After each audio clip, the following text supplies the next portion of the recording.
Shalom, selamat pagi saudara yang berkati Tuhan. Kembali lagi pada pagi hari ini kita merenungkan satu bagian firman Tuhan. Namun sebelum itu mari kita berdoa. Kita berdoa.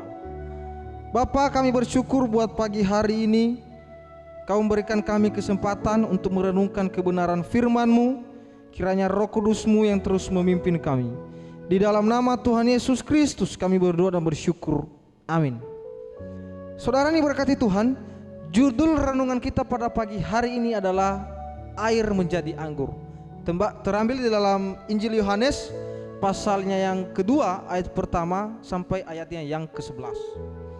Saudara yang berkati Tuhan, air menjadi anggur merupakan mukjizat pertama yang dilakukan oleh Tuhan Yesus Kristus. Nah, berdasarkan hal ini tentu kita mengerti apa yang dimaksud dengan mukjizat. Mukjizat merupakan sesuatu peristiwa yang ajaib yang tidak dijangkau oleh kemampuan akal pikiran manusia. Di dalam kitab Perjanjian Baru, mukjizat merupakan suatu keajaiban yang datang daripada Yesus Kristus.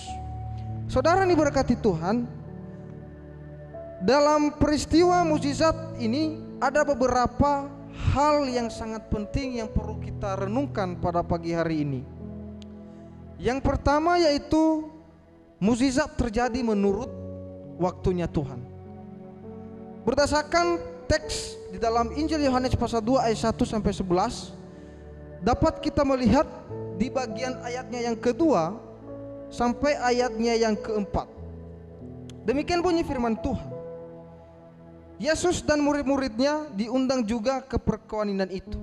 Ayat yang ketiga, ketika mereka kekurangan anggur, ibu Yesus berkata kepadanya, mereka kehabisan anggur. Ayat yang keempat, kata Yesus kepadanya, mau apakah engkau daripadaku ibu, saatku belum tiba. Nah, saudara ini berkati Tuhan, di dalam ayat tersebut dapat kita mengerti bahwa sesuatu perbincangan antara Yesus dengan ibunya. Seketika ibunya mengatakan sesuatu kepada Yesus, apa jadi jawaban Yesus kepadanya? Dia mengatakan bahwa, mau apakah engkau daripadaku ibu, saatku belum tiba. Nah, kata-kata ini yang sangat penting untuk kita renungkan pada pagi hari ini. Artinya bahwa waktu Tuhan tidak sama dengan waktu kita manusia ini. Ya, saudara yang berkati Tuhan, mukjizat terjadi hanya karena oleh waktunya Tuhan. Ya. Namun yang paling penting, apa yang harus kita lakukan dalam hal ini? Kita harus bersabar dan menunggu waktunya itu datang. Yang kedua, makna yang kedua yang paling penting untuk kita renungkan bersama pada pagi hari ini yaitu mukjizat dimulai oleh karena ketaatan kita. Saudara yang berkati Tuhan, di dalam ayat 7 dan ayat ke-8 demikian bunyi firman Tuhan. Yesus berkata kepada pelayan-pelayan itu, isilah tempayan-tempayan itu penuh dengan air, dan mereka pun mengisinya sampai penuh. Ayat 8, lalu kata Yesus kepada mereka, sekarang cedoklah dan bawalah kepada pemimpin pesta. Lalu mereka pun membawanya. Saudara yang berkati Tuhan, ayat ini sangat perlu kita renungkan bersama, karena di dalam ayat ini kita perlu belajar sebagaimana para pelayan pada waktu itu mereka sangat taat dan mengikuti apa yang diperintahkan Yesus kepada mereka. Demikian juga di dalam kehidupan kita saat ini. Apa yang menjadi perintah Yesus untuk kita lakukan saat ini, marilah kita taat dan marilah kita mengikuti sebagaimana perintah-perintah Tuhan yang Tuhan telah perintahkan.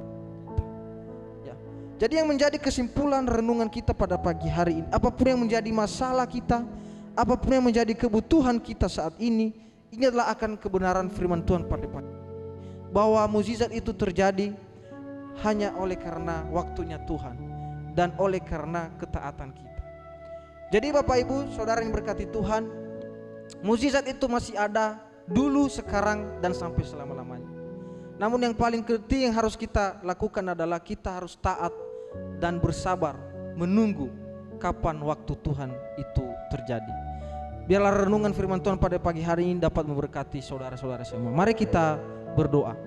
Bapa, terima kasih buat renungan pada pagi hari ini. Kami bersyukur biarlah renungan ini dapat menjadi berkat bagi saudara-saudara kami yang mendengarkannya. Kami bersyukur Tuhan Yesus, di dalam nama Tuhan Yesus kami berdoa. Haleluya. Amin.